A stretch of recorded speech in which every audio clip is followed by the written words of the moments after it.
उद्यमियों के Mahakumbh Uttar Pradesh global investor summit का लखनऊ में शुभारंभ प्रधानमंत्री नरेंद्र मोदी ने किया। उसी क्रम में आज मुजफ्फरनगर में निवेश कुंभ का आयोजन Indian industries association, paper mill association और जिला उद्योग केंद्र द्वारा संयुक्त रूप से किया गया। लखनऊ में मुख्यमंत्री योगी आदित्यनाथ और प्रधानमंत्री नरेंद्र मोदी का लाइव संबोधन सभी उद्यमी और अधिकारियों ने सुना। वहीं आईआईए चेयरमैन विपुल भटनागर ने कहा कि यूपी बदल रहा है, लॉ एंड ऑर्डर सुधरा है और इस वजह से उद्योग पनप रहा है। युवा पीढ़ी भी बिजनेस में आगे आ रही है। पहली बार ऐसा हो रहा है कि सरकार द्वारा एमएसएमई को पूछा जा रहा है, जो कि देश और प्रदेश की तरक्की में महत्वपूर्ण स्थान रखता है। उत्तर प्रदेश में लखनऊ में ग्लोबल इन्वेस्टर समिट हो रही है, उद्यमियों का महाकुंभ। उसी क्रम में आज उसका उद्घाटन लखनऊ में था, तो मुजफ्फरनगर में भी उनका प्रधानमंत्री जी का लाइव प्रसारण और उसके साथ निवेश कुंभ, जो मुजफ्फरनगर में 10,000 करोड़ से ज़्यादा के इन्वेस्टमेंट लोगों ने दिए हैं इस इन्वेस्टर समिट में, वो सभी उद्यमी और आईआईए और अन्य उद्यमी यहाँ मौजूद थे और जिला अधिकारी जी के अध्यक्षता में पार्टी से भी और जनप्रतिनिधि भी हमारे बीच में थे। तो आज हमने प्रधानमंत्री जी का विज़न सुना और ये एक बदलाव है कि पहली बार इस सरकार में, इससे पहली सरकारों में कभी भी उद्यमी को पूछा नहीं गया। ये पहली बार हो रहा है कि शासन और प्रशासन उद्यमी की बात कर रहा है, जो कि इंडिया की, भारत की इकोनॉमी में एक बहुत बड़ा योगदान देते थे। आज 10,000 करोड़ का से ज़्यादा का इन्वेस्टमेंट ये दिखाता है कि लक्ष्य जबकि 4,500 करोड़ था कि यूपी में बदलाव है, लॉ एंड ऑर्डर की व्यवस्था अच्छी है। मुजफ्फरनगर में लॉ एंड ऑर्डर बहुत बेहतर हुआ है, कनेक्टिविटी बढ़िया हुई है, तो इस वजह से उद्यमी यहाँ पर अपने उद्योग बढ़ा रहा है। जिस तरह से 1400 करोड़ रुपए का इन्वेस्ट यहाँ से मुजफ्फरनगर के उद्योगपतियों ने किया है, 14,000 करोड़ 14,000 करोड़ रुपए का, तो क्या लगता है कि जो आपकी समस्याएं वे भी दूर होंगी? कुछ समस्याएं मैंने अपने अभिभाषण में कहा भी। एक तो एनसीआर में कुछ नियम ऐसे थोप दिए गए हैं हमारे पे, खास तौर से सीपीसीबी और एनजीटी द्वारा, जो कि बहुत इलॉजिकल है।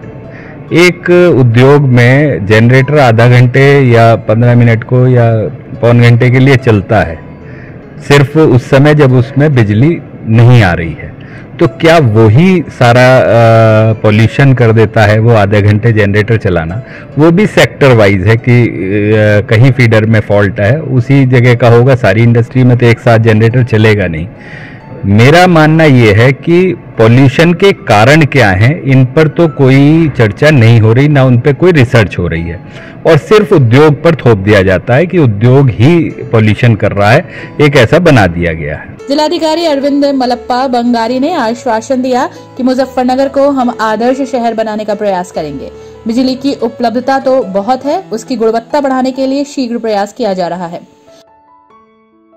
आज पूरा प्रदेश में और हर ज़िले में यूपी ग्लोबल इन्वेस्टमेंट समिट किया जा रहा है। इसी के तहत मुजफ्फरनगर जनपद में भी इसका आयोजन किया गया है। इसके तहत जो यूपी हमारे मुजफ्फरनगर ज़िले के अंदर करीब 9,709 करोड़ का एमओयू साइन हुआ था। अब ये बढ़कर 14,000 करोड़ हो चुकी है। करीब 170 के ऊपर प्रपोजल्स आए हैं।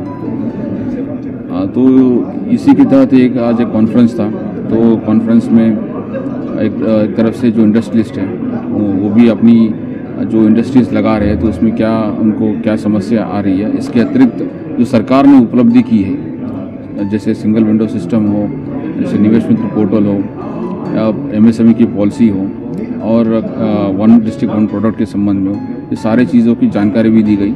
और यही इनको यकीन दिलाया गया है कि लॉ एंड ऑर्डर के एस्पेक्ट भी हो, कि आप इंडस्ट्रियलिस्ट आप यूपी में स्पेसिफिकली मुजफ्फरनगर में आप अपने इंडस्ट्रीज लगा सकते हैं। आपको जो सपोर्ट चाहिए सरकार द्वारा दी जाएगी। सर, उद्योगपतियों द्वारा डीजल जनरेटर प्रदूषण के ये कुछ इस तरह के लगाए गए हैं, और तो क्या उन किस तरह सॉर्ट आउट किया इसको सॉर्ट आउट किया जाए? बिजली के संबंध में इन्होंने इश्यूज रेज किया है। बिजली के संबंध में बहुत सारे, आपको जैसे मैं अवगत करें, मुजफ्फरनगर ऐसे ज़िले हैं जहाँ बहुत सारे सर्किट्स एक ही पोल पे हैं। इसको बेसिकली स्ट्रीमलाइन करना है एंड इसके तहत बिजली विभाग के साथ बैठ के, क्योंकि मैं भी बिजली विभाग का कुछ समय पहले एमडी था, तो उसको एक प्रपोजल बना के will try to resolve it so that in future में हमारा एक रिफॉर्म्स डिस्ट्रीब्यूशन सेक्टर स्कीम आ रही है, RDSS स्कीम आ रही है। तो उसके तहत RDSS स्कीम के साथ मॉडर्नाइजेशन का प्लान भी है। इसी के तहत हमारा जितने भी और क्रोडेड सर्किट्स है उसको चेंज करके एक एंड जहाँ बिजली की ज़रूरत है उधर सबस्टेशंस भी बनाने का भी प्लान है, वो उसको इंक्लूड करा के हम प्रस्ताव भेजेंगे। डीजल जनरेटर का जो एक मुद्दा उठाया गया है MSC उद्योगपतियों द्वारा, इसके संबंध में उनको जो भी जो उनसे बात करके जो आवश्यक आगे कार्रवाई करना है as per the law policy उसको सॉल्व की जाएगी। उन्होंने कहा कि मुजफ्फरनगर को स्वच्छ और सुंदर बनाने के लिए आपका सहयोग अपेक्षित है। अपने आसपास की खबरों के लिए सब्सक्राइब करें रॉयल बुलेटिन।